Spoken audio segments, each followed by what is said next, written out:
जय श्री राम दोस्तों। आज मैं आपके लिए कहानी लेकर आई हूँ जिसका नाम है लोमड़ी और कछुए की चतुराई। एक बार की बात है, एक शांत झील के किनारे एक विचित्र कछुआ रहता था जिसका नाम मेघनाद था। वो अपनी झील से बाहरी ओर की सैर को पसंद करता था। एक दिन जब वो धूप सेकने के लिए किनारे पर था तो एक स्टिक फॉक्स जिसका नाम चंचला था उसे देख लिया। चंचला को भूख सता रही थी और उसने सोचा, अरे ये कछुआ तो मेरे लिए बढ़िया खाना हो सकता है। चंचला ने गिरोह से दोस्ती और मेघनाद को पकड़ लिया। मेघनाद डर गया और मन ही मन विचार करने लगा, अब क्या होगा। चंचला ने उसे चाकू मार दिया लेकिन कछुआ ने उसे बचा लिया। मेघनाद ने अपनी बुद्धि जागृति की और धीरे से कहा, अरे मेरे भाई नक्षत्र तक में शांति हो रही है ना। चंचला ने तिरस्कार से कहा, हाँ, ये खोल मेरी राह में आ रहा है। मेघनाद ने चतुराई से कहा, यदि तुम मुझसे झील के पानी में थोड़ी देर दो तो मेरा आवरण कवच हो और पंख मेरे लिए खाना आसान हो। चंचला हंसते हुए बोली, क्या सोच रखा है, पानी में डालूंगा तो भाग न जाऊं। मेघनाद ने शांत स्वर में जवाब दिया, नहीं नहीं, तुम मेरे ऊपर पंजा रख लो, मैं कहाँ जाऊंगा। चंचला ने सोचा विचारा और मेघनाद की बात मान ली।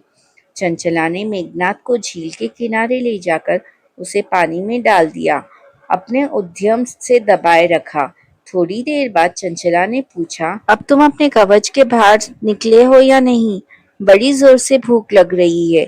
मेघनाद ने कहा, अभी वह भाग बंदी है जहाँ गरीब पूजा है, थोड़ा अपना हाथ हटा लो फिर देखो।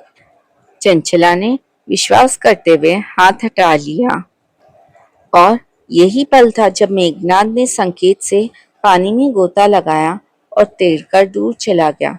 चिल्लाते रह गई चंचला, अरे ये तो धोखा हो गया। लेकिन मेघनाद झील के बीच में हंसते हुए बोला, चंचला दीदी, बुद्धि से ही जीवित हूँ। चंचला को वो अपनी सहजता का एहसास हुआ और खाली हाथ वापस चली गई।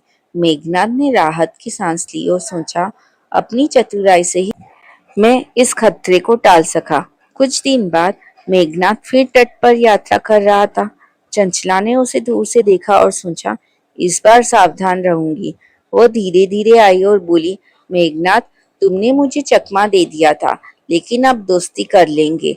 मेघनाद ने हंसते हुए कहा, अच्छा दोस्ती, पहले भूख लगी पर दोस्ती याद आई। चंचला ने शर्मिंदगी से कहा, सच कहूं मैंने सीख लिया है, अब तो बस बातें करूंगी। दोनों ने एक समझौता किया। चंचला ने वादा किया था कि वो मेघनाद को नुकसान नहीं पहुंचाएगी और बदले में मेघनाद ने उसे झील के पास फल और जमीन खाने का न्योता दिया। एक दिन जब चंचला आई, मेघनाद ने उसे खाना खिलाया और कहा, दोस्ती में विश्वास जरूरी है, ना कि चालाकी। चंचला ने कहा, हाँ भाई, तूने मुझे यह बात सिखा दी।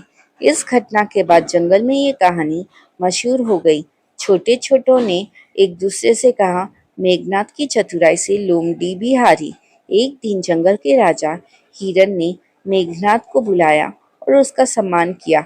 हिरन ने कहा, तुमने अपनी बुद्धि से सबसे पहले प्रेरणा दी। मेघनाद ने उत्तर दिया, धन्यवाद महाराज, लेकिन मैं तो बस अपनी जान बचाना चाहता था। दोस्तों, इस कहानी से हमें यह सीख मिलती है कि सही समय पर आप अपनी बुद्धि का इस्तेमाल करके कोई भी खतरे से बच सकते हैं। साथ ही दुश्मनों को दोस्ती में बदलना जिंदगी से आसान और खुशहाली हो सकती है। जय श्री कृष्णा। राधे राधे।